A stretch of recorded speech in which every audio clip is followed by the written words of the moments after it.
Pada kisah yang lalu diceritakan, di antara kepala kampung yang hadir, mereka saling bersitegang dan adu kekuatan karena ingin menguasai kedua benda pusaka itu.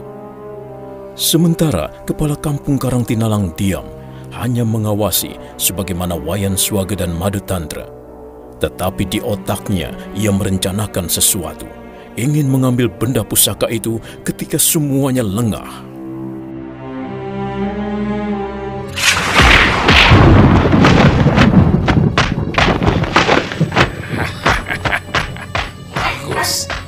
Bagus. Bertempurlah terus kalian. Ya, bagus. Hajar, pukul, tendang. Dengan begitu, kedua tuan rumah pasti lengah. Mereka pasti tertarik dan perhatiannya mengarah ke sana, ke perkelahian. Nah, kesempatan akan kugunakan dengan baik. Apalagi mereka kan penduduk kampungku.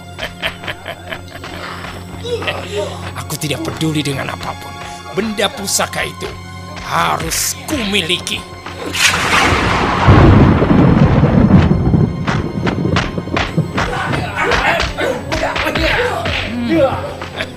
Jika aku berteriak, bergerak, pasti Wayan Swaga dan Made tidak akan menghalangiku. Ya, aku harus segera bergerak apabila mereka lengah.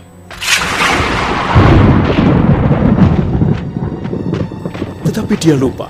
Dia melupakan apa yang ada di otak kepala kampung Krosak. Orang itu juga menginginkan kedua benda pusaka itu. Maka tanpa pikir panjang, kepala kampung Karangtinalang segera melompat, hendak menubruk kedua pusaka Pangeran Semono.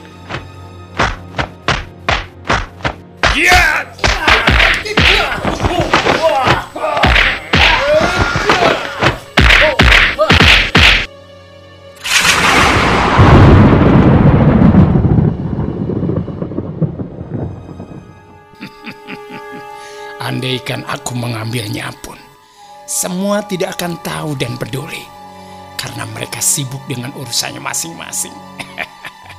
Tetapi, bagaimana jika Wayan dan Made tahu? Tapi aku yakin mereka tidak akan berani melarangku. Toh mereka adalah wargaku. Ya, aku harus bergerak cepat untuk mengambilnya. Hop, ya.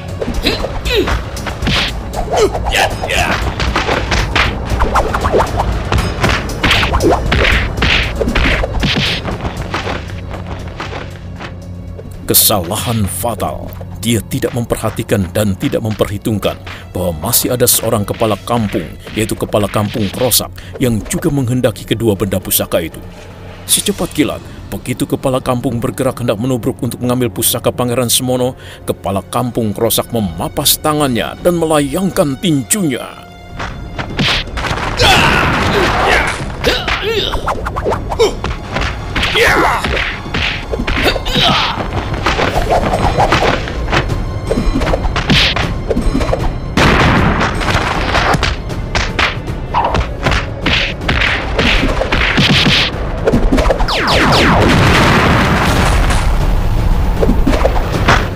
Kedua lelaki yang sudah berumur itu berdiri saling tegang penuh emosi.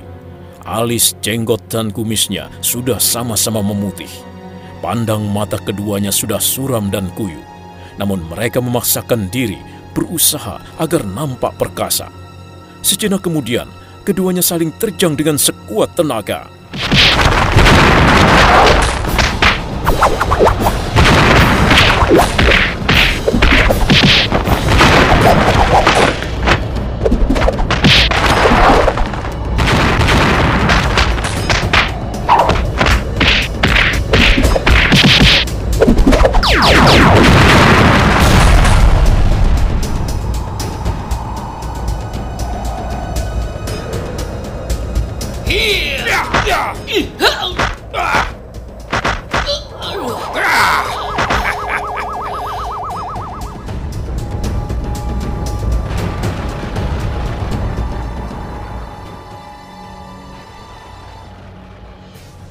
Tubuh keduanya berbenturan, mereka kesakitan.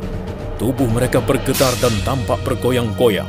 Napasnya tersengal, tetapi tatapan keduanya kian jalang dan liar. justru kini lebih menyeramkan. Laksana manusia yang kerasukan setan, mereka bersiap dan kemudian saling terjang dan bergumul terus.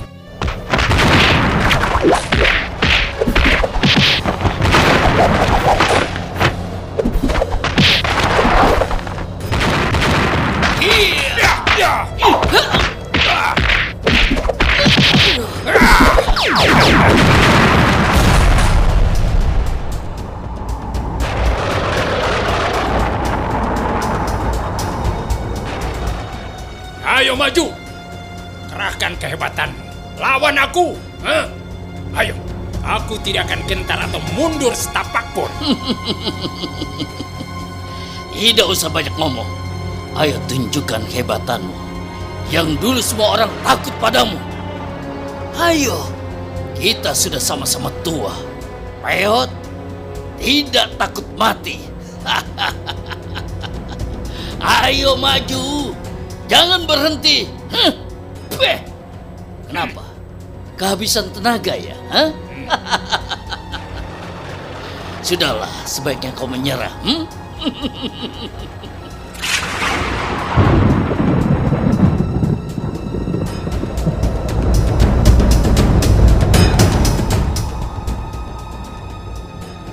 Cuy, sembarangan bicara. Ayo maju. Hei, dengar. Percuma aku dipercaya menjadi kepala kampung Kerosak kalau aku bisa dikalahkan olehmu. Aku diangkat menjadi kepala kampung karena aku adalah jagoan yang tidak tertandingi. Aku hebat. Sama. Aku juga diangkat menjadi kepala kampung Karangtinalang karena kehebatanku, kekuatanku. Ayo, kita lanjutkan permainan kita.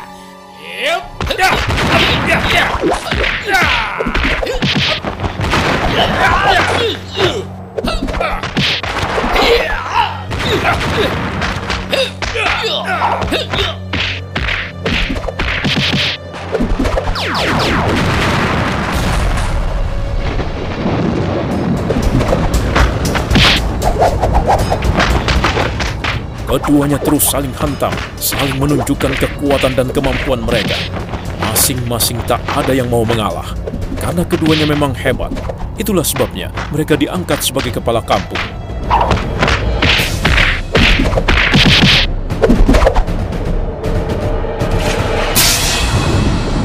Zaman dulu, tidak gampang seseorang menjadi kepala kampung. Dia harus berwibawa, perwira, cerdik, dan berani. Itu adalah syarat mutlak. Itulah sebabnya mereka terdiri dari bekas jagoan, pembegal, dan maling. Maka tidak heran jika mereka pandai berkelahi dan ulet. Tubuh mereka yang berkelahi berkelebat ke sana ke sini, bagaikan bayangan. Mereka hanya mengandalkan pendengaran dan juga ketajaman suara, desir angin.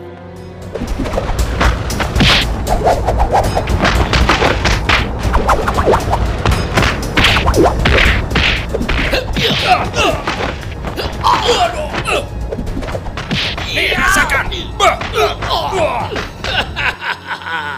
Rasakan ini. Ayo.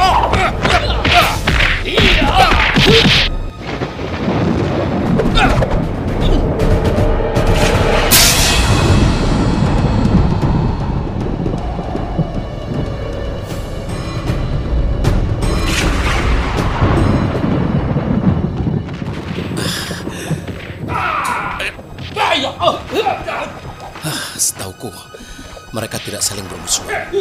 Tetapi di sini, kenapa baku hantam ya? Aduh, berantakan isi rumahku kalau begini.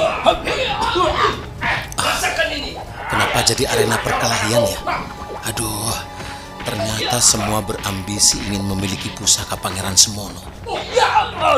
Aduh, mereka pertaruhkan nyawa demi pusaka. Ya, setiap ada yang menghampiri meja di mana pusaka itu diletakkan, lantas saja secara serempak mereka menggempur. Entah mana kawan dan entah mana lawan, tidak jelas. Tentu saja karena tidak beraturan, semua kacau. Rumahku jadi berantakan begini.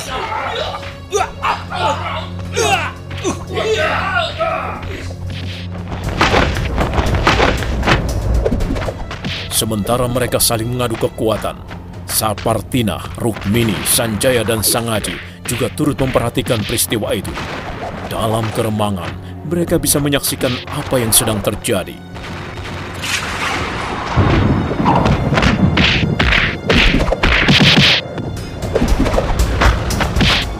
Ih, aku kok lama-lama jadi kesel ya. Jengkel sama mereka. Apa toh maunya? Lah, kok malah berkelahi di rumah kita? Tua-tua tidak punya sopan santun. Ih. Shh, pelan-pelan nak. Mereka sedang marah. Nanti kalau kedengeran, kita yang jadi sasaran. Kan malah repot ya toh. Iya, tapi mereka keterlaluan. Ih, kalau aku punya ilmu, aku hajar mereka semua. Biar kapok, tidak tahu aturan. Iya, kita hajar berdua sampai babak belur. Babak belur. Iya, maksudku babak belur. Ih, sudah pada tua kok ya. Maunya berantem toh. Terus memangnya ada apa? Kok juran teman-teman, pukul-pukulan begitu? Ada apa toh, Bu? Ibu juga tidak tahu ada apa. Lawang tadi semua duduk biasa. Lah kok tahu-tahu jadi begitu? Berkelahi nggak karuan? Lah, kok bisa-bisanya ya berkelahi di rumah orang? Kan ganggu kita. Kenapa tidak di rumahnya sendiri? Kenapa harus di rumah kita? Iya ya, aku yo ora reti. Apa itu berantem kok di rumah orang? Sanjaya, jangan teriak, jangan. Ih, benci aku, benci.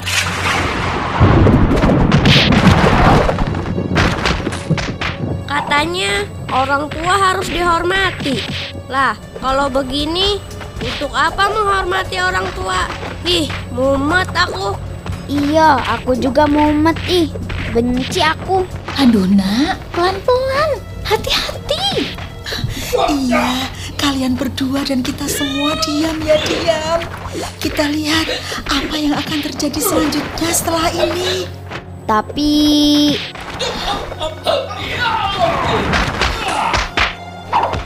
Iya, ibu tahu apa yang ada di pikiran kalian.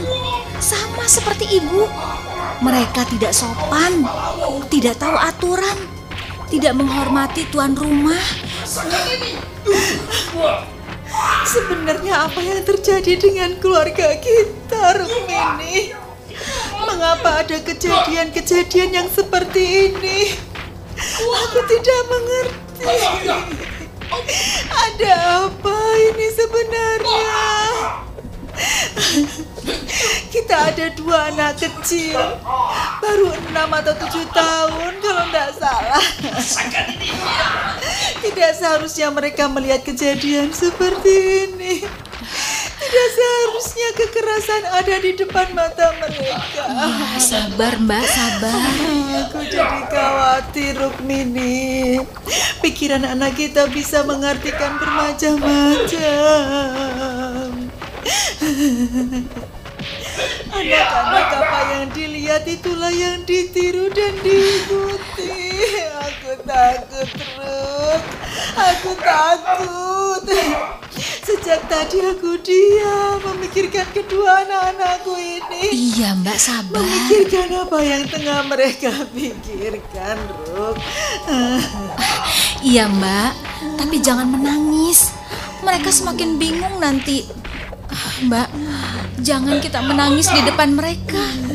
Mereka bisa menjadi sedih dan otaknya menjadi marah. Duh, Mbak, yang kutakuti mereka marah dan menerjang orang-orang itu. Terus apa jadinya anak-anak kita? Duh, bisa dihajar gak karuan oleh para kepala kampung pekok bodoh itu. Sudahlah Mbak, usap air matamu.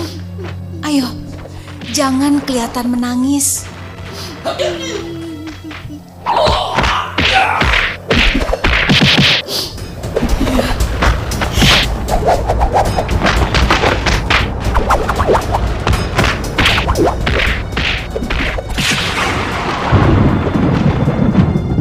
Jika kurangkai kejadian demi kejadian, kemungkinan ini adalah jawabannya. Beberapa saat yang lalu, banyak ku alami hal aneh. Tapi semuanya menyangkut kesedihan. Ya, menurutku ini adalah rangkaian dari peristiwa. Semoga jangan ada kejadian parah yang menimpa keluargaku semua. Semoga ini adalah kejadian akhir yang menyedihkan. Tapi, apa iya tidak ada lagi kejadian yang lebih menyakitkan lagi? Apakah akan ada lagi yang lebih fatal?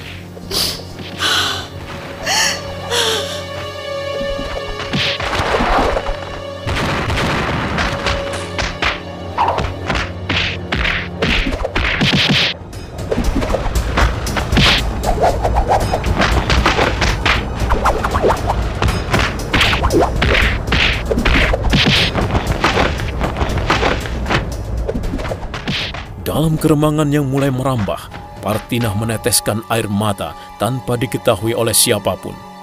Ada kengerian yang luar biasa di dalam hatinya, karena sejak beberapa hari yang lalu, Partinah mengalami hal aneh di luar nalarnya.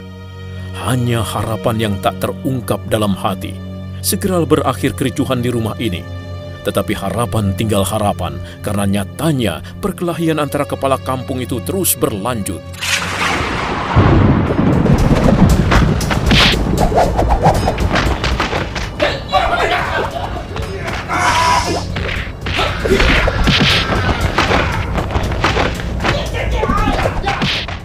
Ih, memalukan. Di rumah orang pada ribut, berkelahi, tidak ada aturan. Orang tua apa itu? Seandainya aku bisa. Sudah kuajar sampai babak benur. Babak belur maksudnya.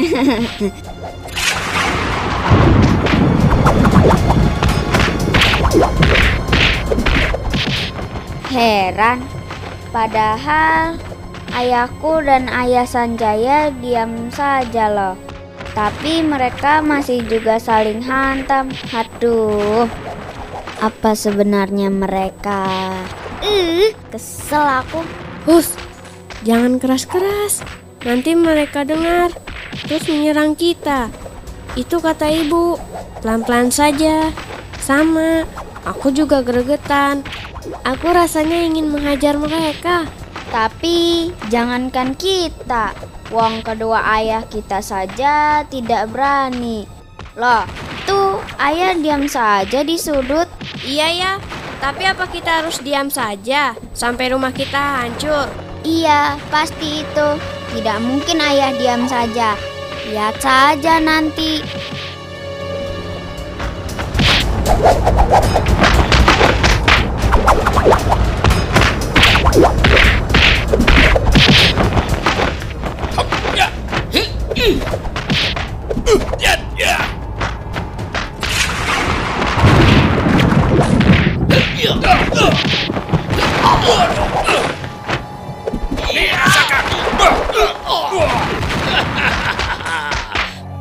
Rasakan ini.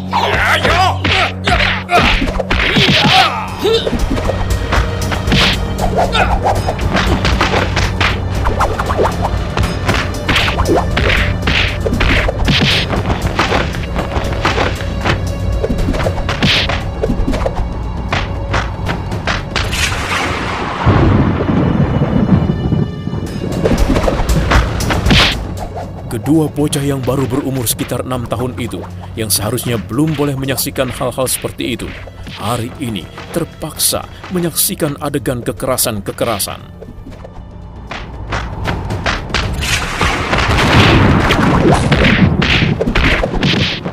Mula-mula kepala kampung Kemarangan saling hantam dengan kepala kampung Gemerengeng. Tetapi tiba-tiba mereka melihat pergulatan mati-matian antara kepala kampung Karangtinalang dengan kepala kampung Krosak. Dan manakala keduanya bergeser mendekati meja, maka dengan berbarengan mereka menyerang. Dan karena serangan mendadak itulah, maka pergulatan bubar karena terkejut. Semua tersentak. Mereka marah dan mendongkol bukan kepala. Maka permusuhannya kini beralih. Mereka menyerang kepala kampung Kemarangan dan kepala kampung Gumrengau.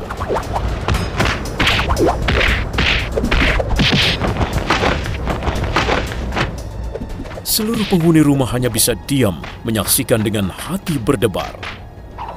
Rasakan ini. Ayo. Iya.